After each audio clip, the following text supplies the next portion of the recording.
Suberi war ein alter männlicher Leopard und einst der stolze Anführer einer großen Region. In den letzten Jahren hat sich Zuberis Gesundheitszustand verschlechtert und sein Körper ist nicht mehr so beweglich wie früher. In seiner Schulter bildete sich ein großer Abszess, der jeden Schritt schmerzhaft machte. Es kann nicht mehr jagen und die Herde nicht mehr so beschützen wie früher.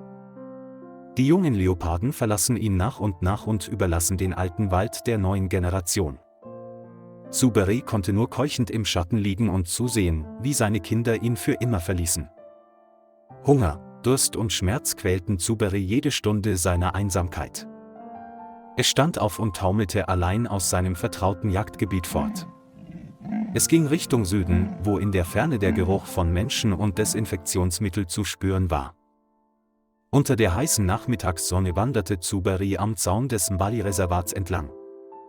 Schließlich brach es gegen den groben Holzzaun zusammen und schloss vor Erschöpfung die Augen. Da es nicht mehr die Kraft hatte zu knurren, ergab es sich den Menschen. Zwei Ranger auf Patrouille am späten Nachmittag, Temba Dlamini und Joseph Mukwena. Plötzlich entdeckten sie eine große Gestalt, die reglos neben dem Holzzaun lag. Als sie näher kamen, stellten sie zu ihrem Entsetzen fest, dass es sich um einen erwachsenen männlichen Leoparden handelte. Suberi atmete sehr schwach, seine Augen waren geschlossen und der Abszess an seiner Schulter war geschwollen und violett. »Mein Gott, es stirbt«, sagte Temba leise und überprüfte die Atmung des Tieres. Joseph rief schnell über Funk im Zentrum nach medizinischer Nothilfe. Während sie warteten, bekamen sie Handschuhe, Wasser und saubere Handtücher, um die Wunde zu untersuchen. Der Abszess war teilweise geplatzt, dicker gelber Eiter und Blut hatten sich ausgebreitet und das Schulterhaar durchnässt. Der Gestank war so stark, dass beide Masken tragen mussten, um sich nähern zu können. Sie legten weiche Matten aus und versuchten, Suberi ruhig zu halten, um die Wunde nicht zu verschlimmern.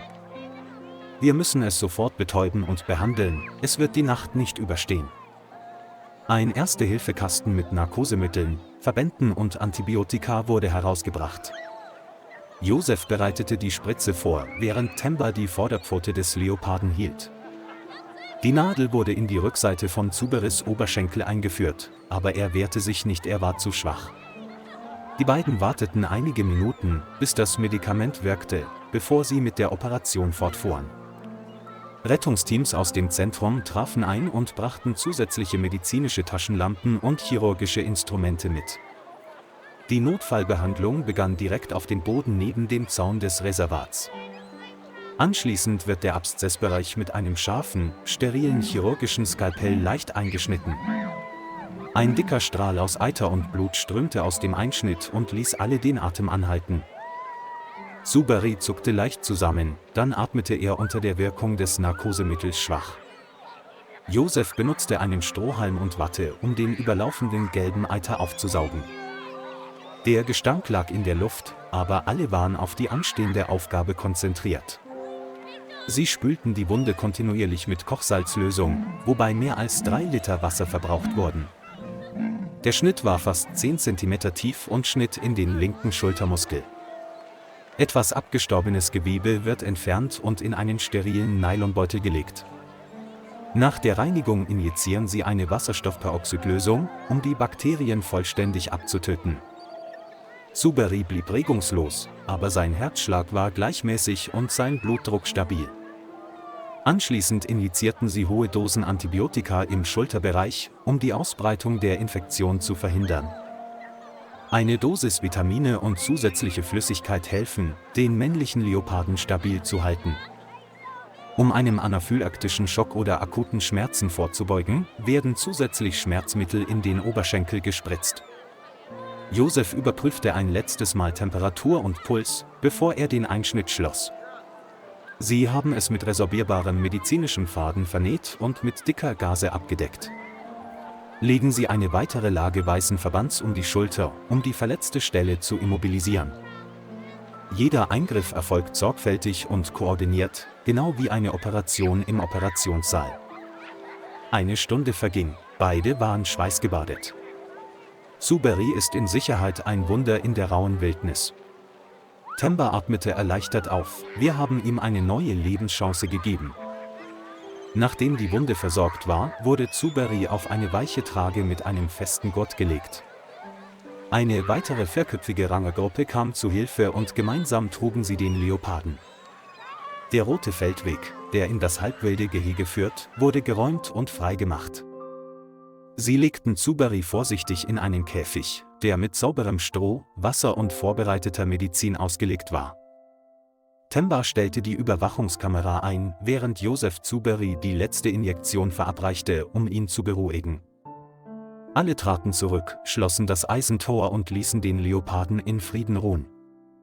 2 Stunden später öffnete Zuberi die Augen, den Kopf leicht erhoben, sein Blick immer noch stumpf. Es sah nicht mehr den alten Wald, sondern nur noch Holz und Schutzzäune auf allen Seiten. Er versuchte, sein Bein zu bewegen, spürte den Verband und einen dumpfen Schmerz in seiner Schulter. Es brüllte nicht, schnappte nur nach Luft und senkte den Kopf, um das Licht außerhalb des Käfigs zu betrachten. Joseph kam näher, legte das frische Fleisch vorsichtig auf das Tablett und zog sich leise zurück. Zuberi schnupperte, stand dann langsam auf und aß das Fleisch in wenigen Minuten auf. Es war die erste Mahlzeit nach 3 Tagen Kampf mit dem tödlichen Abszess. Temba schaute lächelnd durch die Kamera, es wird gut gehen, glaube ich.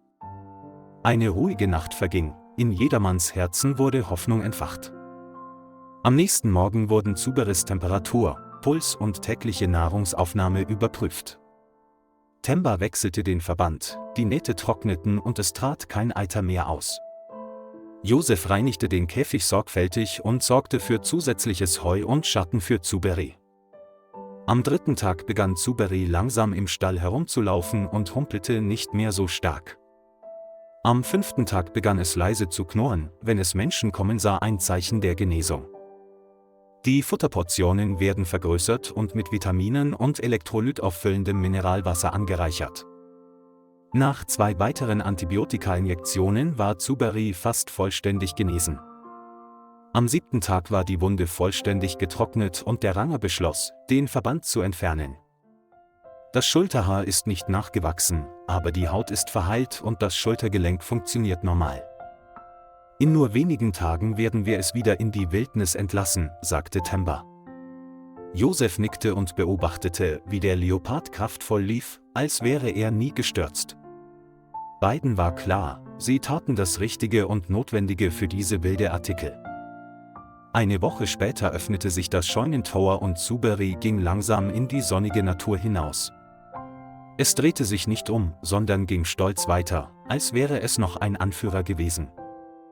Temba und Joseph standen da und sahen zu, voller Erleichterung und Stolz.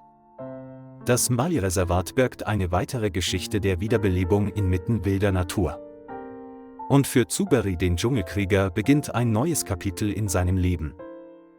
Lieber Freund, vielen Dank, dass Sie sich die Zeit genommen haben, unsere Geschichten zu verfolgen.